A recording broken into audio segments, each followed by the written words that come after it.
right, hey, Vikings fans, welcome into another episode of the Skol Hop. I'm Evan. And I'm Austin. We're just a couple of dudes from Iowa. We like drinking beer. We're talking about the Vikings. Yeah, we do. And we got another mystery beer this week. We got some new mugs, too. Yeah, we do. These are, I said it when you showed them to me, they're hefty. These are murder weapon worthy mugs. And they're going to be great for a nice little Skol here in a little bit. I'm almost afraid. We got to save it, though, until there's beer in there. We're very used to that. This is also like a big moment in Skol Hop history. This is the first time, I believe, we're not using the football mugs. It's true. Or glasses. So we will need to be careful when we Skol because we're very used to those glasses. And who knows? It could just be... We could be chaos with these things. So could be chaos. If you want to see these mugs, check us out. We're on YouTube where you can watch and listen to us. We put the video out also on Spotify. You can watch the whole thing, or you can listen to us on any podcast platform ever, even Audible. Did I tell you I checked that out? And no. Yeah, you can on listen. Audible. You can listen to the Skol Hop on Audible. So sweet. But let us know where you're listening, where the best places are, and we told you where everything we know. So but before we get to the mystery beer, we want to give a shout out to our friends at Big Top Ventures. I'll talk about it a little bit more, but I just a few days ago got back from Cancun on a trip that I booked through Big Top Ventures. It was amazing. I'll give a little bit more details later in the episode, but if you want to go to any all-inclusive in Mexico or Jamaica, just reach out to Big Top Ventures. You can do that by emailing them at bigtopventuresllc@gmail.com. Let them know you're interested in an all-inclusive trip to Mexico or Jamaica, and they will get back with you with the best rates available for really anywhere in there. So please do. I had a blast. I'll talk about it a little bit later. I'm trying to get Evan here to book with them too. Big Top Ventures is great to work with, super easy, super knowledgeable. So do it. If you've never done it, do it. If you've done it 100 times, do it again. It's always fun. Sweet. Well, let's get into this mystery beer. Yeah, I can't wait. We got some pounders this week, too. Yeah. 16 ounces. I'm going to exchange this one because this one was very poorly wrapped. Okay. All right. Evan brought the beer. Almost as bad as yours last time. I don't know. Last 2 weeks ago? Yeah, that was a rough. That was in the car, in the store parking lot, I wrapped those things. So these are much better wrapped. Good job, Evan. I found the secret is to lay the foil flat and then roll the can in the foil. Oh, that was not possible in the car a couple of weeks ago. Yeah, I can imagine. I did it on my kitchen counter. Well, I can tell at least the can you gave me is very well wrapped in foil, as you can see on YouTube. So let's pour these out, give them a try, see if I can guess the type, ABV, and even the brewery. Oh no, I'm dripping. It's all right. Oh no. I almost did too. Ah. I got paper towels. Oh no, so much drippage. Thanks. Just don't get it on your computer. That's all I care about. It'll be all right. Oh man, the excitement. It was a good old Austin pour. Why don't you hold that up for the camera so they can see? Yeah, look, more than half the mug is foam there. I guess the term is I don't even know. It's head. That makes me uncomfortable to say. It's a weird word. Yeah. But, yeah. Did I get? It is what it is. I think you're good. It is what it is. All right, is my mouse okay? Mouse is okay. All right, beer. Beer is it's an ambery color with a lot of foam. I had a little drippage too. Yeah. It's I would say a medium to a dark ambery color. It definitely did foam up quite a bit. I know I do a kind of a hard pour. Just in general, and you don't, but even with your regular pour, you still have a good amount of foam there. Yep. I can't really tell. To me, it just kind of smells like beer. It doesn't have like a major fruity or major IPA or anything crazy flavor. I'm gonna add a little bit more, hopefully not spill. These new glasses do hold the 16 ounces. They would probably hold like 20 plus ounces. They're nice.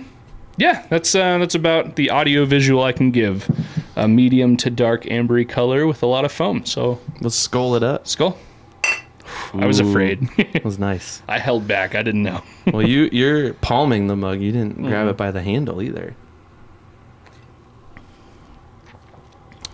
Oh man, that's a good one.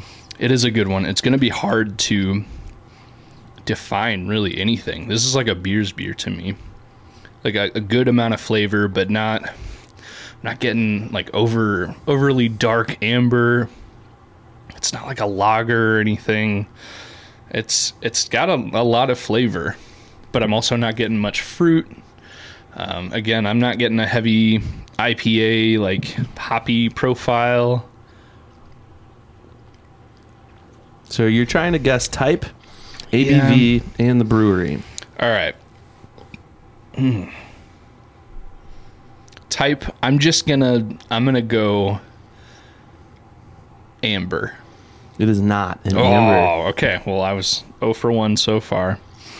That would probably be a logical conclusion based on my preferred type of beer and what you see and what you taste right now. I mean, this would be kind of in line with an amber. It is not an amber. Okay. You've already said the type that it is. Oh, man. Since we've cracked these open and poured them, you've already said the type that it is. And it's kind of unsuspecting. It's not an IPA, is it? It is not an IPA. I mean, obviously, I'm not getting... You just... Man. Okay. I did say... What have I said? I've said amber. I've said lager. Okay. It's a lager. It's a lager, yes. I guess when I picture a lager, my head goes to like light and refreshing. And not that this isn't refreshing, but it's got a very nice, bold flavor. And I've already said it's a little medium to dark. If you're watching us on YouTube, comment. Let us know if you can figure out what it is before I get to it. The darker color is, I think, I'm not an expert here, but I'm pretty sure it is pretty common of this particular type of lager. Or shall I say this particular region in which this type of lager comes from. Well, now it's an Iowa beer. I was going to say, I trust that you have followed our 46 episode long tradition of an Iowa beer on the podcast. What kind of monster do you think I am? You know, we all have our days, and if you remember a couple of weeks ago, I was pretty confident that a certain brewery that was actually located in the Des Moines area was actually, I thought it was located in the Iowa City area.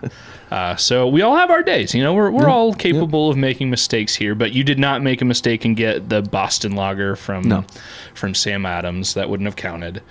But that's kind of the area kind of going into flavor wise. Wrong region. So we already got, I already guessed officially an amber, and I was wrong with that. So it's a darker lager. I'm going to guess ABV 6.3. Oh, wow. Was that right? No. Oh,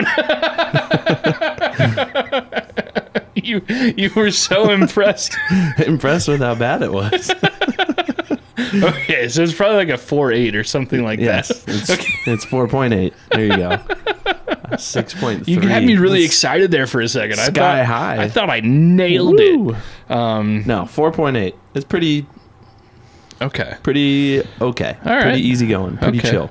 You'll have to forgive me. I was in Mexico for a week, and I did have my fair share of resort fruity drinks, and so my targets might be off a little bit. I need to recalibrate and get back into. It's interesting that you bring that up. Oh man!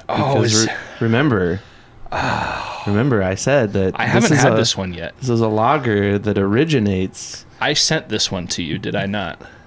I think I sent you a picture of this one saying, "Oh, we should try this sometime."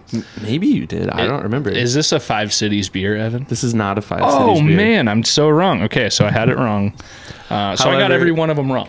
Okay. And that's okay. Yeah, you're 0 for 3. That's all right. You're getting there. So we've got, it's a lager. Yep. And it's what kind of lager? Well, you gave it away. It's Mexican lager. It's a Mexican lager, 4.8%. And 5 Cities is in our current region. This brewery is in a region, in a town that we used to live in back in the day. I mean, so it's either it's got to be SingleSpeed, right? It's a SingleSpeed beer. All right. I just need to know the name. Let's crack this open. So I got everything wrong. I'm sorry, SingleSpeed and 5 Cities. All right. Oh, my can is not drinking. Ooh, it is the SingleSpeed Cerveza de la Casa, the beer of the house. It's a Mexican lager. It's really good. The beers that I had in Mexico were pretty much only... probably Modelo and Dos Equis. So, I don't know how to say it. Dos Equis, yeah. That's how so that one, I had 2 different versions of Dos Equis. It had an amber and then a lager. I don't think I had any Modelos. There was like a Bohemian or something like that. Friend of the show for us will correct me on the other lager that they... Or the other... Yeah, I think it was a lager that they stocked in our room. Friend of the show for us was on this trip. He and his wife were on the trip. And also Big Top friend Brian was on our trip as well. So, yeah, we had Dos Equis in the room, Dos Equis, that Bohemian or whatever it is. And then they had Coors Light, but it was like the Mexican Coors Light. It was Coors Light. Can was Coors Light and everything, but it tasted a little off. And I didn't notice until Forrest said something, and then I was like, interesting. Yeah, you know, it is a little weird.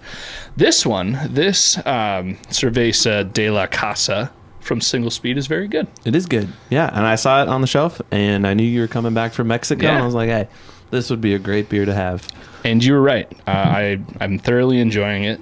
I was not even in the area for any of our 3 points, so sorry, SingleSpeed, for getting all of those wrong, but you nailed this beer. Tastes amazing, and I'm excited to have some more of it. There you go. Well, why don't you have some more, and while you do, why don't you tell us a little bit about your trip to Cancun? Yeah, so I went on the 1 week where it rained every minute of every day, pretty much. But it was nice. Big Top. We were hooked up with a lot of... Not only was the resort nice, the extras we got through booking through Big Top were pretty nice too. We would walk up to a restaurant, and where other people would have to wait, we had a little bit of special status where we would just walk up and pretty much be seated right away, no matter where we went. It's a large resort where we went, Palace Resorts in Cancun. And so a lot of times you'd have to take a golf cart to go anywhere. And when booking through Big Top, you get a little bit of higher status. So there'd be a crowd of people waiting for a golf cart, and we would walk up, and people driving a golf cart would say, "Do you have a cart already? Let me call you one." And everybody else would just kind of have to wait a little bit. But man, we got right on a cart pretty quick. Presidential treatment almost. It was awesome. We even, and I don't think this will be the case for everybody every time, but we even had our own pair of butlers that served our every need for the whole week, and that came in very nice. They were very attentive. Service all the way around was awesome, even with the nonstop rain. I think we sat by the pool during the whole week. We had probably 10 or so hours between every day to sit by the pool, but that was nice. I'm a sweater, so you put me directly in the sun for too long and it's going to be pretty miserable. So the rain wasn't actually terrible, but the pool was nice. The people that would wait on you as you're sitting by the pool and just bring you drinks. I had many a fruity drink. Not all Iowa brewed beers. It's kind of hard to find Iowa brewed beers in Cancun. What is your go-to drink? Like, if you had one that you had to pick for the rest of your trips, what would you get? It's kind of funny that you said that, because while I had a handful of different varieties, I did have one go-to, and it ended up being a whiskey sour. Very, very nice. And every time they made it, it was perfect every time. And I probably had, I don't know, 100 of them over the trip. Now, I will say the drinks, they know what they're doing on these resorts. They don't want people... They don't want everybody running around just hammered out of their minds, filling up toilets and garbage cans and just making it into a big old mess. So I think the drinks are, even if they pour heavy, I think they have the lighter alcohol content liquors there, which that's fine. You're sitting by the pool. You can have 10 drinks in the day by the pool, and you're really not going to be too messy. So I probably had my fair share of those. It was the whiskey sours. If not that, the good margaritas, the strawberry mojitos, those were where I was going. But nice. Mostly the whiskey sours and the occasional beer too. Sorry, Cerveza. no Cerveza de la Casas down there. No, SingleSpeed. Probably don't. Yeah, they don't distribute down there. It might be a bit of a headache, but the ones they did have were pretty good. Beer distribution is a really weird thing. Yeah, I'm sure it's the bane of every brewer's existence. Trying to figure out how to do things the right way as far as transportation and distribution and all that fun stuff. I'm glad that's not my job. Even just to sell, from what I've heard, and again, not an expert, but selling cans of your own beer in your own tap room is a process. Like, you can't just, like, take the cans off the line and just set them out and sell them. You have to, there's a whole rigmarole that you have to go through. And, yeah, not for me. Yep. Not for me. Yeah. Brewers who do that, you guys are saints, because ultimately us beer lovers, we are the beneficiaries of all the hard work of figuring out how to do that legally. So Skol, brewers, for and thank you for figuring all that out so we don't have to. Any final thoughts on Cancun? I don't know. It's really fun. I did not come back too tan or too burned, but I think the rain kind of had a hand in that. But yeah, I can't recommend it high enough. And not to make this into one big long infomercial either, but if you've always wanted to go to an all inclusive in Cancun or anywhere like that, but you've been wondering if it was too expensive or you just don't know, just reach out. Big Top Ventures, you will be surprised with the pricing they can give you. So that's my little tidbit of information. Just do it. Just there you go. Figure it out and go do it. It's a lot of fun. The peer pressure has been strong for a long time. I think your wife is the one that is really feeling it right now. She really wants to go. Yeah, she does. Yeah, you should probably work on that. We'll work on it. We know a guy. Yeah. Well, I went on a trip as well. Yeah. While you were gone. Tell us about that. It wasn't nearly as amazing or exciting as yours, I beg to differ. It was fun in its own right. So we went up to Minneapolis, of course, where the Vikings are located. We weren't there for the Vikings. We went to Great Wolf Lodge, which to most probably doesn't seem like an amazing destination, but we had promised our kids that we would take them to a water park hotel for spring break, and then we all got sick. So we couldn't go.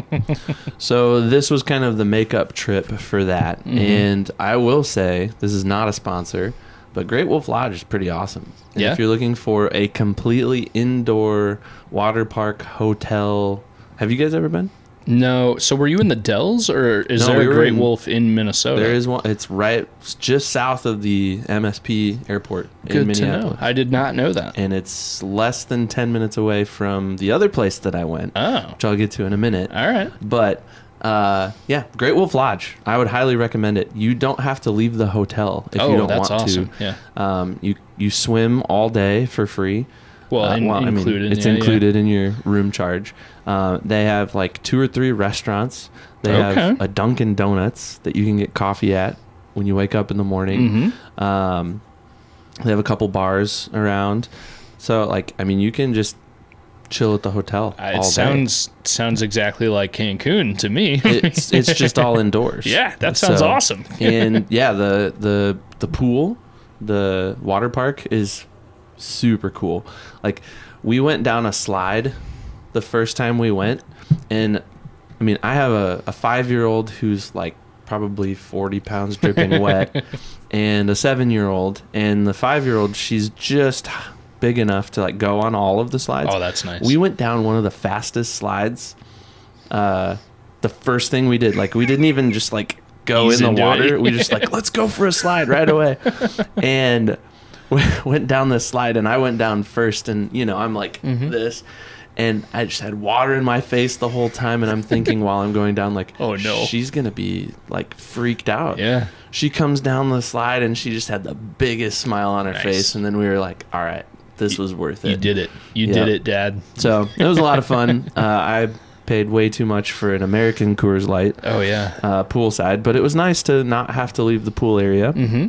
And there was a little like kids area pool that was all shallow, and we could just, my wife and I could hang out and have a drink and watch the kids play, and we didn't have to supervise them directly, which was nice. But anyways, that was only a one-night trip. We did all that. We should get Great Wolf to sponsor us. That'd be fun. I'd go to Great Wolf. That'd give be amazing. A glowing review. Yeah. Reach out to us. We'll clip it out. We'll tag them. Reach out to us. We're interested. Yeah. Great Wolf. But just down the road, just down 494 from Great Wolf Lodge is TCO. Nice. In Egan. And if you don't know, you're listening to a Vikings podcast. We've mentioned very little about the Minnesota Vikings so far today. But TCO in Egan, that is where the Vikings training facility is, their daily operations, where their training camp will be every year. And there's also one other attraction in that whole campus area. Yeah. And that's where we went. We went to the Vikings Museum. Yeah. I haven't been. I want to go really bad. It's really expensive. Oh. I mean, in all honesty, I'm just, it's expensive for what it is. It's not huge. Okay. And it's a museum for a professional football team that's only been in existence since 1960. Yeah, but there's some history there. I mean, there's definitely history. Yeah. But it's not like, I don't know, it's not like this huge museum that would take you hours to walk through. We were there for a half an hour and we paid $40. Okay. Granted, I had a 5-year-old and 7-year-old in tow. They weren't as interested in stuff as I was, and my wife was getting kind of annoyed because she's having to manage the squirrely kids while I'm like putting my hand on footballs that have Carl Eller's like handprint in it, and Chris Carter's and Alan Page, and that's awesome. It's pretty cool. So every player that's in the Hall of Fame has a platinum football that has their handprint like depressed into it. That's cool. So you can put your hand on the football of these guys and see how big their hands were. That's awesome. My hand was actually surprisingly close to Fran Tarkenton's. Really? In size. Interesting. Yeah. So that was fun. And then they had some like life-size, like they still had Kirk up. He's like what, 6'1" or 6'2", I think.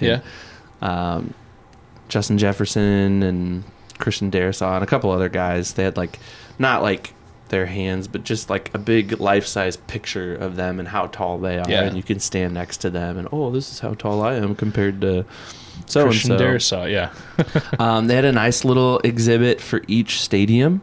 So that's cool. They had a Met Stadium kind of nook, and they had 2 seats from the original Met Stadium there. That's awesome. They had a whole bunch of like old relics from the place, like old ticket stubs and pictures and stuff, kind of just remembering Met Stadium. Okay. And then you walked a little farther down, you had the Metrodome. They actually did have not a big display, but a small display for TCF Bank. Nice. Which I thought was kind of cool, even though the Vikings only played there for 2 years. I mean, it's a part of the history, yeah. It is. And then at the very end of kind of that section, you had a full U.S. Bank Stadium. They had a full, like, it was probably this big, like 3D replica, probably the architects, like. So a lot of people listen when you say this big. You're talking like 3 or 4 foot long. Yeah. Okay. Yeah. Okay. Yep. Good catch. I forget that sometimes people don't watch us. Hey, if you know what, just watch us on YouTube and Spotify. So that was a good little plug there. I know what you're doing, Ev. Anyways, the Vikings Museum. If I could go back alone, or maybe with someone like you, I think it would be much more worth the price of admission. Okay. So you think about $20 an adult ish? Yeah. I think it's $15 an adult. Okay. So. And I was going to ask too. So you said if you went back with like me or somebody, I know that you had some young Vikings fans with you, which kind of hurried you along. Half hour, that's pretty quick. Could you have spent more time there? I personally could have spent more, but my family, we were maxed out and we needed to go.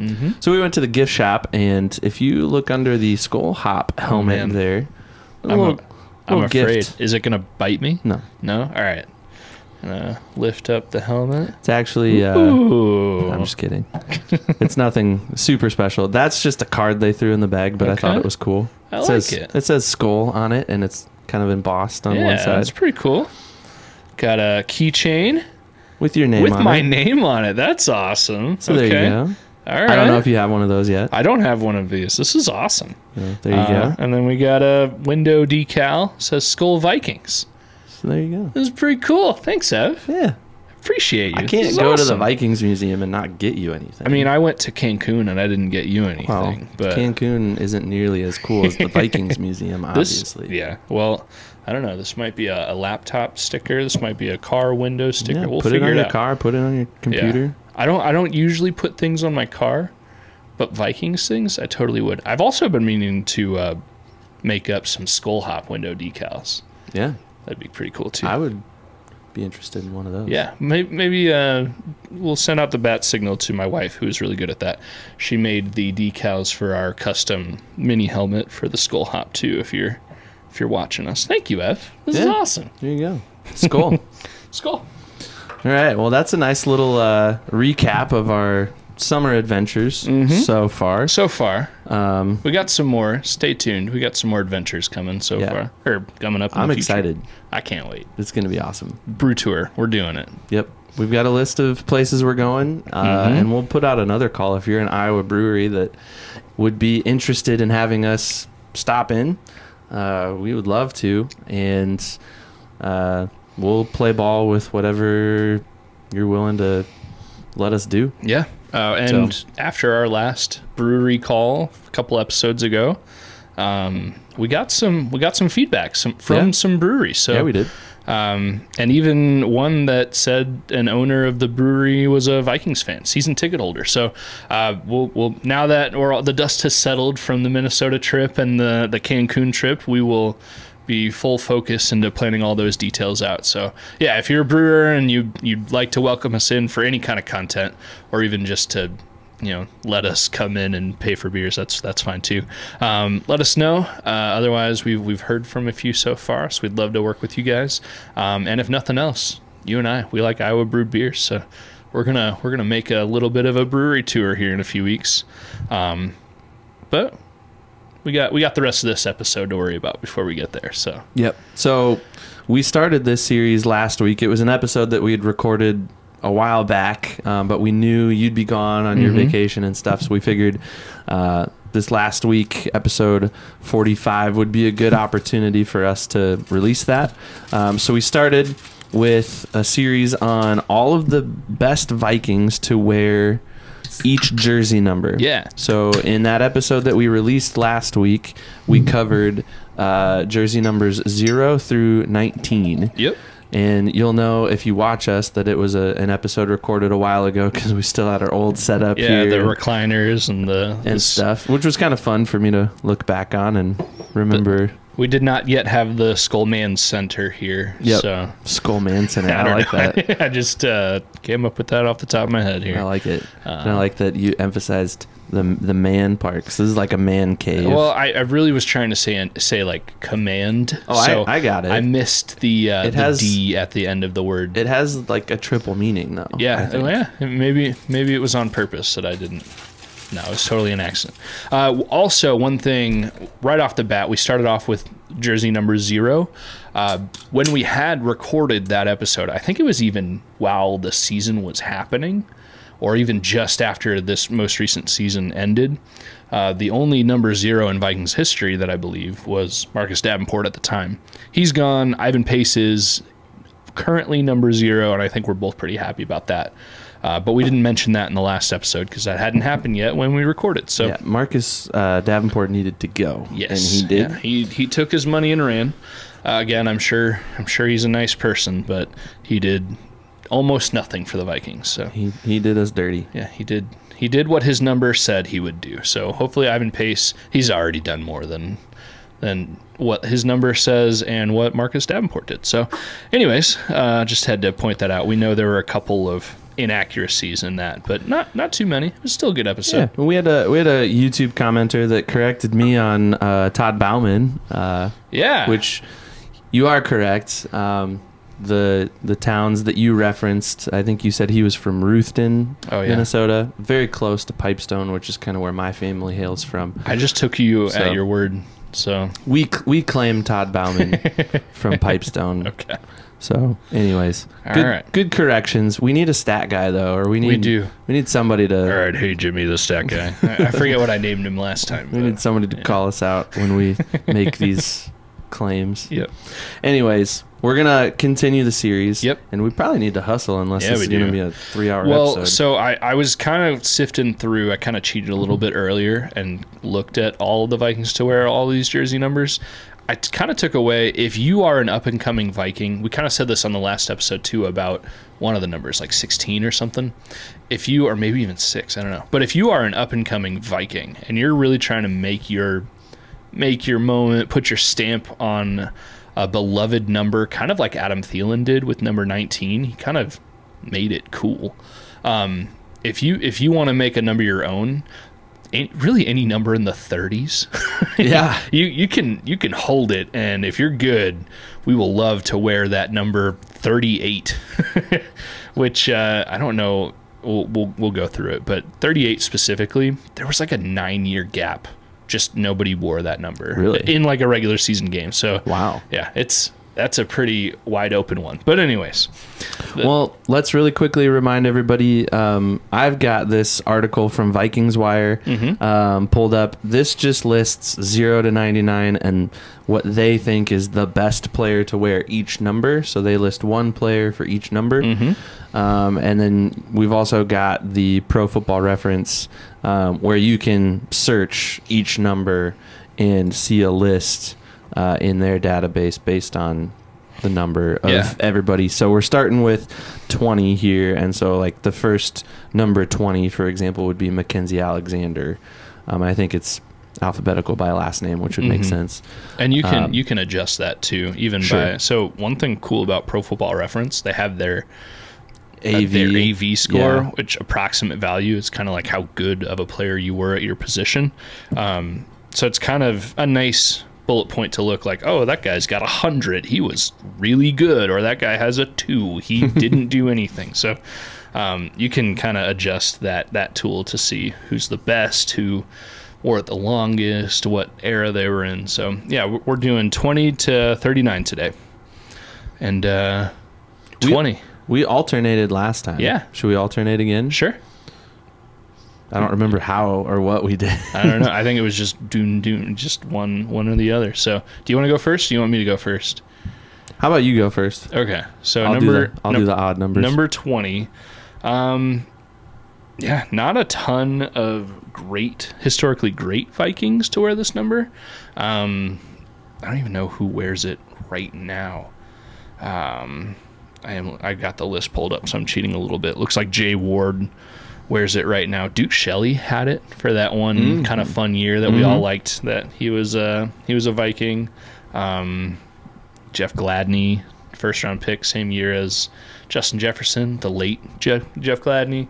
I don't know who the best number 20 would be, so I'm gonna cheat. Pro Football Reference says the best Viking to wear number 20 looks like Bobby Bryant from 1968 to 1980. And that's what the Vikings Wire article also says as well. Yep. So, yeah, number 51 20, interceptions, 161 games. Only played with the Vikings his whole career. So that's pretty sweet. And pretty typical of that era of football. Yeah. The 60s, 70s. So. All right. So I cheated, but I'm still saying Bobby Bryant. Robert Smith wore the number for a season. Interesting. I didn't know that. Yeah. Huh. He wore it his first season, his rookie year, 1993. I didn't know that. I just saw that on the list. There you go. And it stuck out to me. So I've got his jersey right here, and obviously he was 26 for most of his career. He may come up again in our conversation here. He absolutely will. Because 26 isn't too far away from 20. Yep. But I guess I didn't know that he started with the number 20. Yeah, neither did I. There you go. All right, 21. Who's the best Viking to wear 21? 21. Nobody jumps off the page at me at 21. The first one I could think of was Jerick McKinnon I think he started with 31, but after a couple of years, he switched to 21. He was always a nice little scat back with the Vikings. He's had a good career after the Vikings, but yeah, I've liked him. So I'm cheating. And, yeah. I mean, obviously, there's no secret to the fact that we're staring at our computer screens right now, but Corey Chavis is one that stands out to me. Yeah. He was a good guy. He was. Good player. I had a Twitter interaction with him many, many, many years ago. He's currently known for draftnasty.com, I think is what it is. Puts out a bunch of good draft time content, rates all the incoming guys and who's good, who's not, specific numbers and stuff. But he was on Paul Allen's show one time and said something to the tune of like, oh, college freshmen shouldn't be up for the Heisman Award because they never have been. And I said, well, it's not that way anymore. If you're the best, you're the best. Doesn't matter. That was many years ago. But yeah, Corey Chavis, really good. 20 picks, 2 touchdowns. Mm-hmm. I think he played for the Rams at the end of his career. Yep, he had 3 seasons with the Rams before he retired. Yeah, yeah. And he started with Arizona. He started with the Cardinals. Oh, yeah, I forgot about that too. Yeah, good player. And right in the era of us being childhood Vikings fans. Yeah, so. He became a Viking in 2002, which we would have been 11, 12. Yeah. And then his last season with the Vikings was 2005. We were in high school. I thought he played longer for the Vikes, but I guess not. 4 seasons, it says here. And Vikings Wire has Corey Chavis as the best to wear 21. Yep, that would make sense. Currently, it looks like... The only other better one, according to Pro Football Reference, would be Terry Allen from 91 to 94. Okay. He was a running back. Kind of bounced around a lot in his career. Only played 3 seasons with the Vikings. His first 3. Okay. And it looks like currently a Caleb Evans wears that number. So jury's still out on him. He's kind of slipping a little bit. But yeah. Yep. All right, 22. I don't know, man. I don't know if I can think of just one. So I'm on record as saying, and I'll advocate for this until they do it. When Harrison Smith retires, they need to immediately dual retire number 22 in honor of Harrison Smith and Paul Krause. I would venture to say stat-wise, Paul Krause is still like ranked the best 22 in Vikings history. Yep. Just because of the interception numbers. And not just because he was really good. But it's hard. I don't think I could personally pick between Krause and Harrison Smith on who I think is the better number 22. He is a legend. Oh, yeah. Both of them. Vikings history. And Krause is a Hall of Famer, and I think Harrison Smith definitely should be a Hall of Famer. The fact that Harrison Smith is already a legend and is still playing and playing at a high level says something. Yeah. But Harrison Smith will be a player that we tell our grandkids about someday. Yeah. Like, we'll be sitting around and just, Harrison Smith, man, he was a guy, you know. Also, if you haven't seen it yet, Evan and listeners, I think the Vikings were the one to put it out on YouTube, maybe even just Vikings.com. A handful of months ago, I think since this 23 season ended, they did a nice video of Harrison Smith visiting Paul Krause's famous garage man cave area and spending some time together and kind of talking it up for a while. That was really cool to see. So I might actually go back and watch that again. That was a cool video. So do yourself a favor, go watch that one. But I think both of us can agree the best of all time to wear 22 is a tie between Krause and Smith. Yes. But if we had to say one, maybe Krause. I don't know. Agreed. One of the first things they pointed out when we were at the Vikings Museum, the guy that we were the only ones there. Nice. He kind of gave us a little like mini tour, but he pointed out all of the retired numbers and he kind of gave a little explanation saying, you know, the league is really trying to tell franchises not to retire numbers, that whole thing, and they're doing more of the Ring of Honor type of stuff. And but there was a nice little display of all the retired numbers from Vikings franchise, which is pretty cool. And then the Ring of Honor was right next to it. And then like the first thing you walk into is the Hall of Fame footballs on either side, which is also pretty cool. Yeah, so we could almost do another little mini series or an episode on specifically Vikings retired numbers and who else should and will get retired at some point. I still think it's appalling that the number 84 is available to Vikings players right now. Definitely should be retired. But that's another topic for another time. And we've got a few episodes to go before we get to 84. Too. Yeah, we do. All right, 23, Ev, I think you're up. Michael Bennett, 23. Okay, Michael Bennett. Was he the Wizinator guy? No, that was Ontario Smith. Same era though, kind of. Yeah, I think they were teammates at one point. They played together. Yeah. Okay. So, Pro Football Reference would disagree with you stat-wise. Says Ted Brown, who I believe is a Hall of Famer. I might be wrong on that. I don't know, but they've got Ted Brown ranked with an approximate value of I lost it. Dang it, 58, which is pretty decent. Yeah. There is not currently a number 23 for the Vikings. If they are, it's an off-season deal. I can't think of who would be wearing it right now. I like your choice. Michael Bennett was a good back. Yeah, he was. I think, not to crap on him, I think he ended up getting in a little bit of trouble after he retired. But I don't know. And I probably shouldn't even say that because I can't tell you exactly what it is. So maybe he didn't. Well, I saw a graphic like earlier this week that the Vikings lead the league in arrests since like 2000 or something like that. And of course, the Love Boat thing and all that kind of drive those numbers up. But it is what it is. Anyways, 24. All right, 24. Oh, man. I'm trying to do this without cheating initially, at least. I can't think of who wears it right now. Cam Bynum. He wears 24. And he's pretty good. Yeah, he is. I don't know. There's probably an obvious, Hall of Famer that wore it. Right now, I'm just going to say Cam Bynum, and here I'm going to cheat now. There's a good one in there from the 90s, mid-90s. Oh, Robert Griffith. Dang it. I can't believe I forgot about him.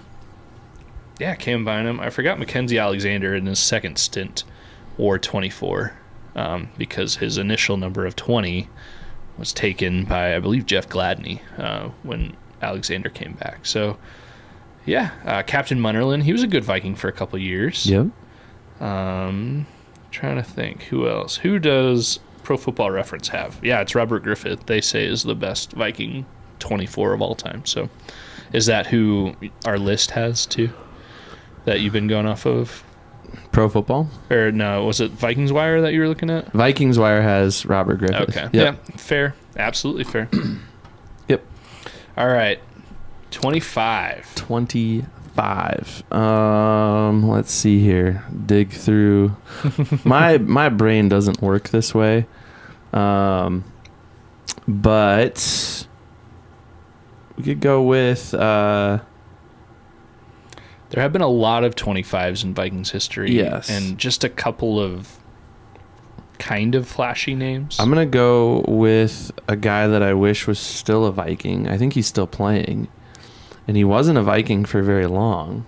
All right. Latavius Murray. Okay. Yeah, he's bounced around a little bit. He was the, he came in the same time Dalvin Cook came in. Yeah. And initially, he was deemed, he was the biggest free agent signing at the moment he signed for the Vikings. Yep. And it was right after Adrian Peterson moved on to the Saints, I believe. And there was a little bit of a story, too, because Latavius Murray with the Raiders wore 28. And he initially came out and was like, hey, don't worry, guys. I am not wearing 20. I'm not going to even try to wear 28 with the Vikings. But yeah, that's a good choice. Alex Madison, he came in starting to wear number 25 for most of his Vikings career. Yeah. Pro Football Reference has, someone named Kurt Knopf as the best Viking to wear number 25 in 1979 and through 82, I think. What position did he play? He played defensive back. That is one thing. Pro Football Reference, they don't differentiate between cornerback and safety or anything. So defensive back. I mean, if you're Josh Metellus, it doesn't matter. Yeah, I mean, you just play everything. Defensive tackle, for all you know. Pro Football, not Pro Football. Vikings Wire has Vency Glenn, safety Vency Glenn, as the best Viking to wear number 25, and a very similar score. So Pro Football Reference has Kurt Knopf at a score of 20 and Vency Glenn at a score of 18. So there's probably some good argument there. Players who I'm very sorry, guys. I'm hearing their names for the first time right now. Yeah. Well, and neither of them had long stints with the Vikings, 2-3 years. So another number somebody could really put their stamp on if they wanted to try to be the best. Currently, it's Theo Jackson who wears 25 for the Vikings. Another safety. What about 26? Oh man, I don't know, man. So there are two. There's one clear cut, but man, you could really argue a second one. So I'm gonna say Robert Smith, just because that's the clear cut. But the more I think about it, the more I say this is almost like a Kraus Smith situation.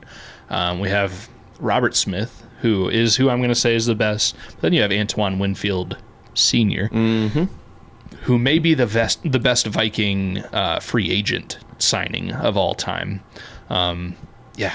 Antoine Winfield was amazing. As a Vikings fan, I think Robert Smith retired right around the time I started becoming a diehard fan.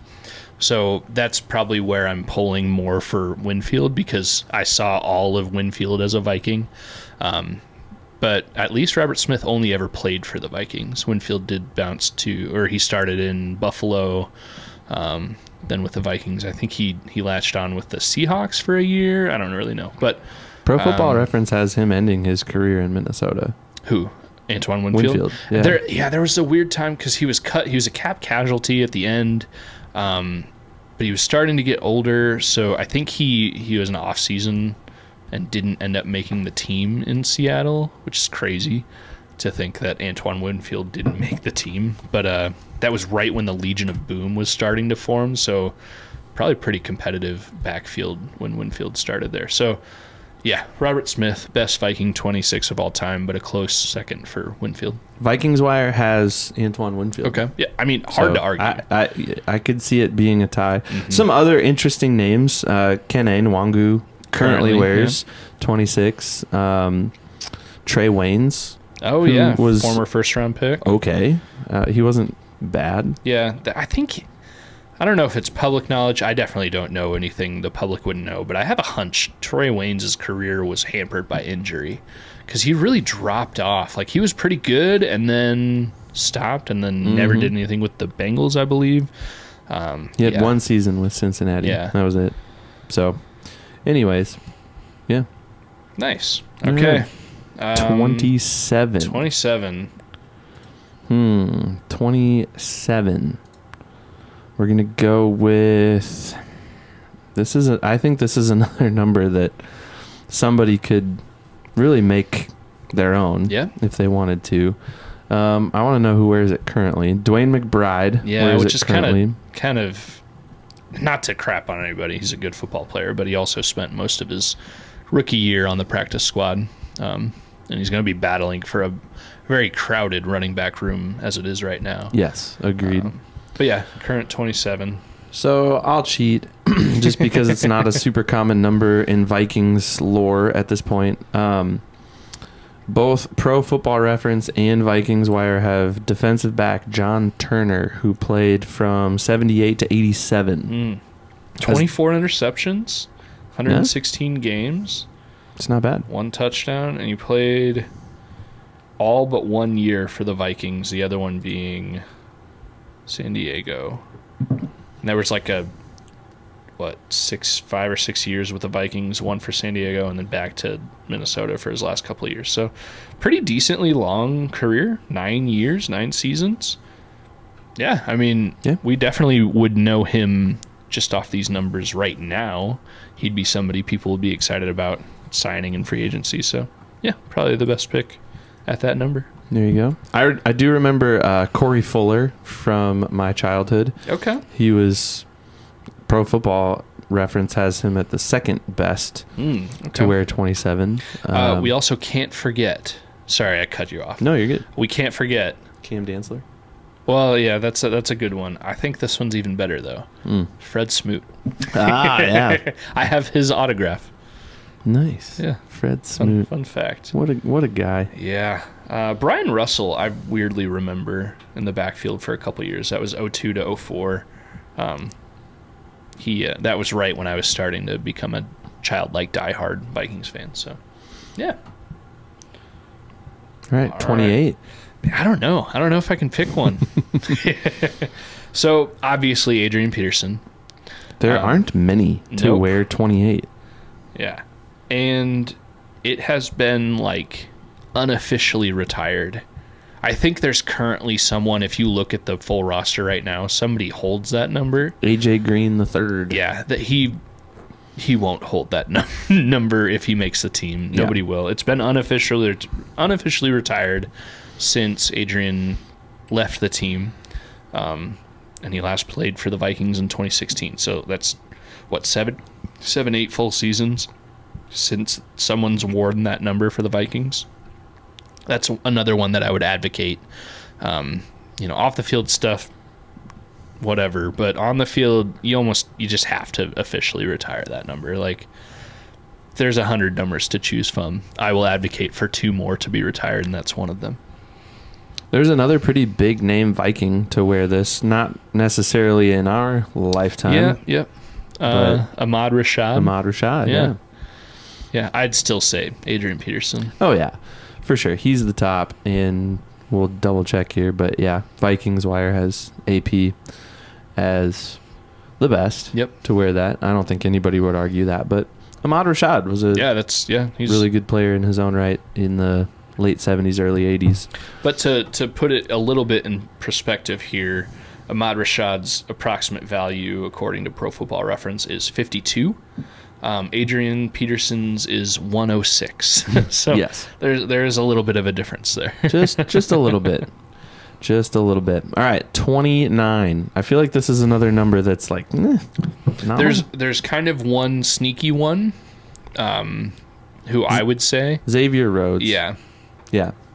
And just because he had 1 or 2 just amazing seasons, like he was, for those 1 or 2 seasons, arguably the best cornerback in football, but then just took a sharp downturn, and Zimmer wouldn't go away from him. But yeah, he was really good. Other kind of notable ones, Chester Taylor had a 1,000-yard season for the Vikings right before Adrian was drafted, almost to the point that at the time I was confused. Like, why are you drafting a running back with number 7 overall when you got 1,000 yards and a pretty decent season out of this one guy? Obviously I was wrong. Thank goodness. Yeah, not too many other names. Pro Football Reference for number 29 would have the first Viking to wear that as the best Viking, a name I haven't heard of before, Carl Kasulki. Sorry, Carl. Although you're a Scotty, so oh well. Defensive back from what? Oh, I lost it. 63 to 72. He played for the Vikings, so I guess that is statistically probably the best Viking to wear number 29. But I'd agree with you. Probably Xavier Rhodes at this point. That's what I would go with. Vikings Wire has Carl Kasulki as the best. Okay. What about number 30? Number 30. I mean, okay, so I can think of 2 names. Currently it's CJ Ham, and he's my knee-jerk best number 30. Although Mewelde Moore was pretty good for a few seasons for the Vikings, he also wore number 30. I'm just gonna ham it up and say the best one is CJ Ham. I'd say in recent years, yeah, for sure. I'm totally wrong. But Mewelde Moore? No. Is that who you're thinking of? Well, I'm looking at the list here, and I've forgotten. Bill Brown? Bill Brown. Yeah. That is the correct answer. Bill Brown. I think he's a Hall of Fame running back. Yeah, he started with the Bears, interestingly enough. And then played one season there and played the other 13 years with the Vikings. Not overly electric stats, 5,700 yards rushing for the Vikings, 50 touchdowns, but yeah, that's the right answer. He is the best number 30 in Vikings history. Sorry, CJ Ham, you're my favorite, but we're all entitled to our favorites. Yeah. All right, 31. Amir Abdullah comes to mind. Okay, yeah, he had a flashy-ish kind of tenure. He only comes to mind because he was a Nebraska Cornhusker before he was a Viking. And my family has some ties. My wife's dad went to Nebraska, and my sister's husband also went to Nebraska for his master's degree. So I watched Nebraska with a little bit of interest, and I remember watching Amir Abdullah in college and thinking, man, he's a good player. And then when he ended up playing for the Vikings, like, wow, yeah, all right, we got a good guy here. And he ended up doing mostly kick return, punt return stuff, but he was a speedy running back. Yeah, had a few flashy plays and games, but not like a career changer or anything. So yeah, this is, I'll say it again, this is another number 31 that somebody could make their mark. I think our current Vikings rookie, the 25-year-old cornerback, Kyrie Jackson. Yeah, he's the current holder of the number 31. He even tweeted out, I think when he was assigned that number, when it was officially like his, he tweeted out a picture of that number, and he was like, ew. And I think Josh Metellus was like, welcome to the big leagues or something like that. So he may change his number at some point. For whatever reason, players don't love the look of 31, because no Viking has the best Viking to wear it, according to Pro Football Reference, has an approximate value of 16, and that's Rick Fenny. Rick Fenny. Yeah. Yep. That's what USA Today, or the Vikings Wire, which is hosted by USA Today. All right, 32. I have a name in mind. All right. Can you think of any? Well, maybe you're already looking at it. I was going to say, before you looked at it, could you have thought of any Vikings to wear 32? Ty Chandler. Oh, currently, yeah. Currently, yeah. Right? He's got a lot of potential. He hasn't done a whole ton, actually done a whole ton, but he's got a lot of potential. Fan favorite, I think, at this point. Yeah. The name I initially thought of was Toby Gerhart. Oh, yeah. Another guy that seemed to have more potential than actual on-field performance, but he was a good change of pace back in the Adrian Peterson era for a couple seasons. And I don't know of many other Vikings to wear 32. We've mentioned another one in this conversation. The Wizinator? Yep. The Ontario Wizinator Smith. Yep. Who, another guy that, and maybe it was the roids, he seemed to have a lot of potential, and then just pissed it all away. Yep. Literally. So... So there's a disagreement here between Vikings Wire and Pro Football Reference. Okay. Pro Football Reference has Oscar Reed, who was a running back from, 1968 to 1974. Okay. Before our time. Yep. So 60s and 70s, they have Oscar Reed with an AV of 26, but Vikings Wire has Amp Lee. Interesting. As the best to wear 32, 94 to 96. Amp Lee was also a running back, but only for a few years. He bounced around San Francisco, Minnesota, St. Louis in the mid to late 90s. All right. So, yeah, so Ty Chandler, you can really make your mark on this number. You don't have a ton of competition, and your only competition on the field is a 30-year-old running back. So get after it, man. Make us smile and cry tears of joy after all your touchdowns. All right, 33. Man, this was another tough one. I don't know. This one seems pretty wide open to me at this point. I don't know. Are you thinking the current guy or so? Well, I mean, before the NFL changed their number rules, Dalvin Cook kind of owned 33. Mm-hmm. That was his number. And let's see here. Dalvin Cook, according to Pro Football Reference, is the best Viking to wear that number currently with an AV of 46. And Vikings Wire agrees. Dalvin Cook is the best. Oddly enough, the picture on this article has Dalvin Cook wearing number 4. Number 4. So that's kind of a funny picture. But anyways, yes, Aaron Jones, newest addition to the Vikings, will wear 33. Are you sure? Yeah, he will. Because I forgot. What did they say Brian Osmo is going to wear now? They might share that number. I don't know. Right now, on the Vikings website, Aaron Jones is in sole possession of the number 33. Okay. What's it got? Asamoah at? Let's look. He is number 2. Interesting. Brian Asamoah, number 2. Okay. He's just following the Vikings running back. Next year, he'll be a Raider or something. I don't know. Yeah. So, I think Dalvin Cook, he was... for me, underrated. Like I will end up probably forgetting a little bit of the Dalvin Cook era, just maybe because as Vikings fans in the run game for the past darn near 20 years, we've been very lucky, and maybe 15 years, we've been very spoiled to have one of the greatest of all time and then a very good replacement come in Dalvin Cook. So, yeah.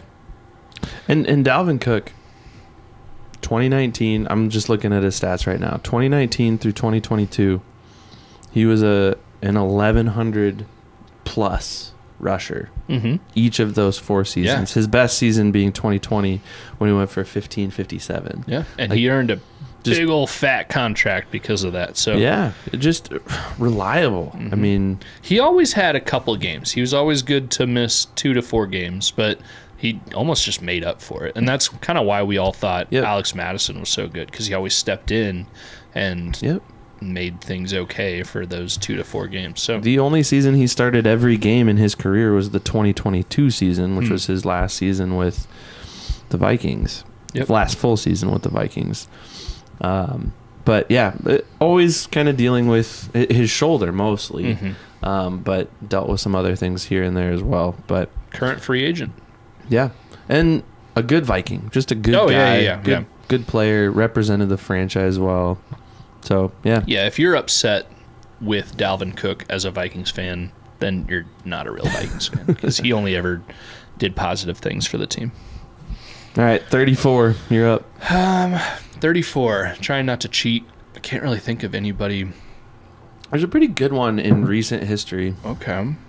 Are you talking back. Andrew Sendejo? Yeah. Yeah, that's probably the answer, too, because when I was looking earlier, I remember thinking this was probably the first one to make me think, like, wow, nobody's really had this. Like, Sendejo, which he was a hard-hitting, old-school era defensive back, and I think he kind of got, innovated out of the league because he just couldn't pull back in the way that Harrison Smith innovated his own game to stay within the rules as much as possible. Sendejo, yeah, he's probably the best Viking to wear, 34. But somebody could come in and overtake that title if they really wanted to. So Vikings Wire and Pro Football Reference have Ricky Young, a running back from before our time, 78 to 83. I forgot Herschel Walker wore this number for the Vikings, which he never, really, all he did for the Vikings was set up the Cowboys for their 90s dynasty and not really anything for the Vikings. So, yeah. There's that. But there's another one. Who was it? Oh, there's a current. Who's the current 34? Do you know? I saw it, so I cheated, but it's Nick Muse. Yeah. And that's a crowded tight end room, so. Yeah. All right. 35. There's one clear cut. It's a little tricky. Marcus Sherrills. Yeah, there you go. Yeah, I like Marcus Sherrills. Yep. He was a fun player to watch, and not that long ago. He didn't end his career 5 years ago? Yep, hardly. So, yeah, and most of his time was in Minnesota. Just a fun player to watch, mostly returning. kicks and punts. But yeah. Yeah, I forgot Sherrill's. He even played long enough to play at US Bank Stadium too. I kind of forgot about that.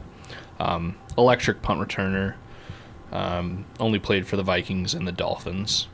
I thought he had a Jets tenure at one point, but obviously I'm wrong because stat-wise it's only listing those two teams.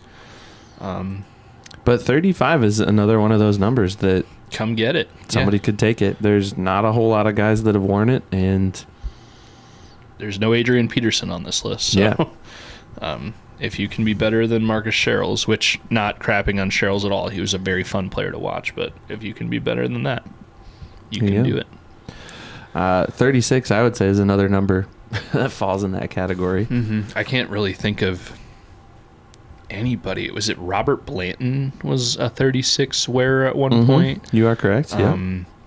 2012 to 2015. I can't think of anybody who currently wears it, so I'm just gonna de facto say Blanton. 36 is currently Najee Thompson. Oh, I thought he wore 11.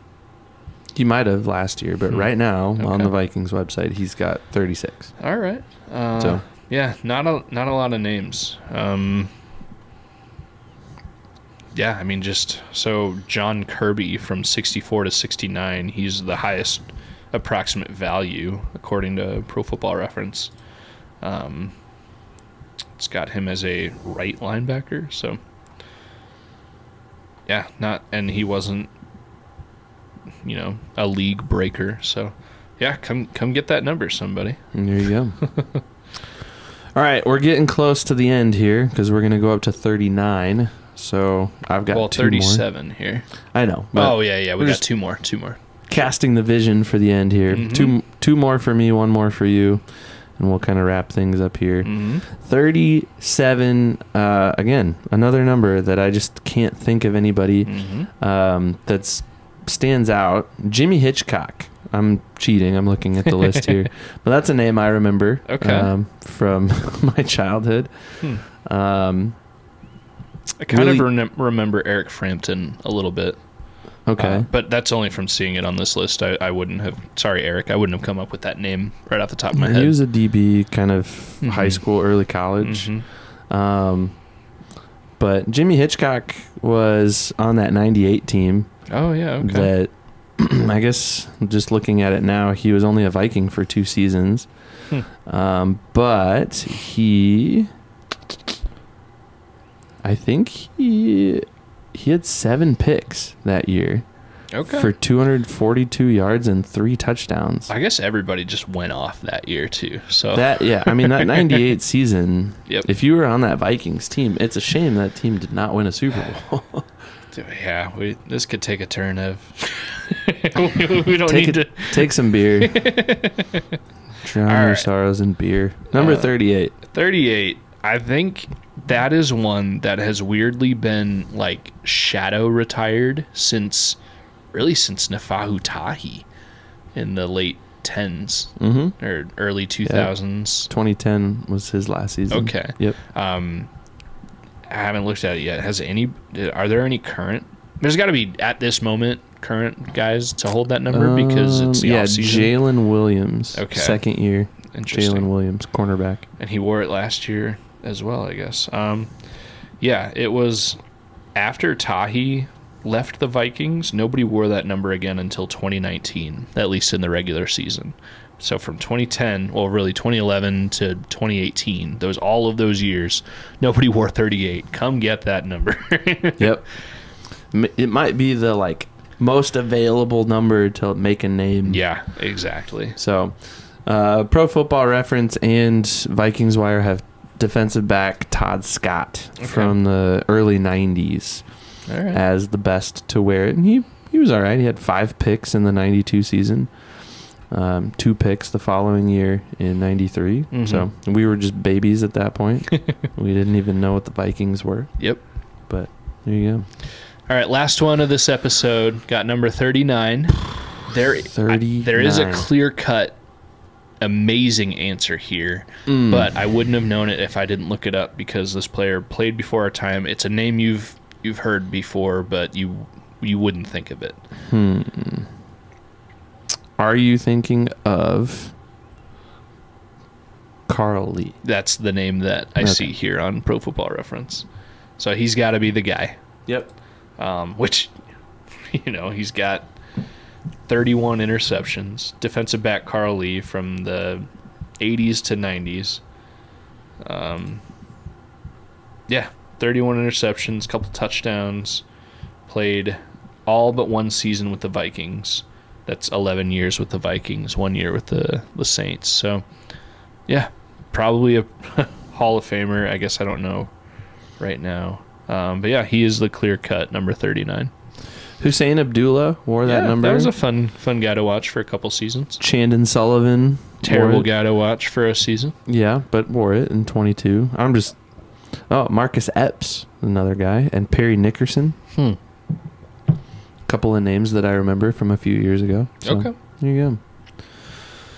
Well, that concludes numbers 20 through 39. Like I said, the 30s, that's a rough stretch of numbers. I think players, 34 was kind of put on the map by Walter Payton, which is why I'm kind of surprised not every team has like a 34. Like Sendejo, yeah, he was pretty good, but I'm surprised there wasn't kids that grew up watching Payton and turning into a good football player and wearing it for him. Not so much for the Vikings. So the 30s were a pretty rough stretch. I think the 40s and 50s next week, there's some good names there. Yeah, definitely some defensive players that will come out, and a few non-defensive players. We could almost do a whole episode, and we almost did on one number 40, but we could almost do a whole episode just on the number 40 for the Vikings too. So. That'll be a fun one to kick things off with next week. We'll do a little research. And might not have any other segments that week, and hopefully this is a dry part of the off season, so hopefully we don't have like an arrest to talk about. I mean, we could be Chiefs fans and talking about their defensive tackle that has been arrested twice in the last couple of weeks now. Briggs, what's his name? He got released today. So, the 30s were pretty rough. The 40s and 50s should be pretty good. Got some good linebackers in there. That'll be pretty good. I'm excited. Yeah. It's a good series.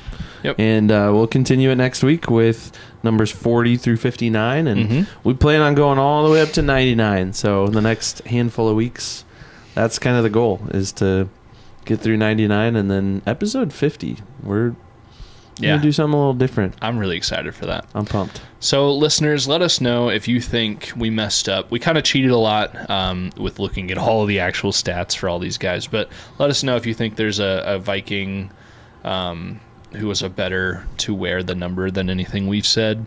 And also let us know, prepare us for next week, the 40 through 59. 40s and 50s, let us know who you think are the best to wear those numbers in Vikings history. How can they do that, Ev? They can reach out to us pretty much anywhere, but a great place to do so would be the comments on YouTube. Yep. So you can drop a comment, and you can also watch us. You can see our nice new dollar store mugs. Yeah, and they're pretty cool. You can see the little gift that I got Austin, and all that good stuff there. But email us, send us a message on Twitter, Facebook. We're pretty responsive. Yeah. Most places. So if you reach out to us, chances are you'll ping one of us, and we'll reach back out. And yeah, we'd love to hear any and all numbers for next week, 40 through 59. So if you've got a Viking that you know wore those jersey numbers, hit us up. Let us know, and we'll make sure we mention that jersey number, that player, and you, if you're so interested in that. For sure. This is kind of our version of going back and forth and just naming random NFL players. Yeah. Just for the Vikings. It's a fun way to just sit and have a beer. And I like it. It's nice. It's relaxing. And Nafahu Tahi. That was a oh, yeah. I remember that name. Well, what did you think of the beer? I liked it. It reminded me of the Cervezas that I had in Mexico. Again, I didn't have a ton in Mexico, but they were good. This is nice. A good amount of flavor without being too bold in any direction. I will definitely have it again. What do you think? I loved it. Yeah. I like SingleSpeed a lot. Oh, yeah. They can almost do no wrong. Yeah. just a really good Iowa brewery, one that we're hoping to hit up on our brew tour. Yep, so, absolutely. Yeah, I'm excited for that too. All right, man. Good beer. Best episode yet. Skol.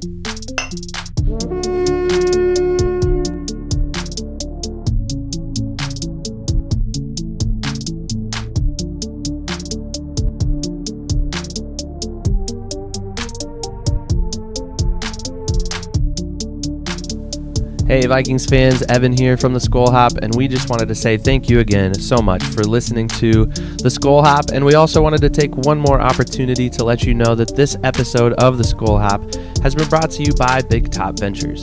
If you're considering taking an all-inclusive trip to either Mexico or Jamaica, reach out to our friends at Big Top Ventures at bigtopventuresllc@gmail.com.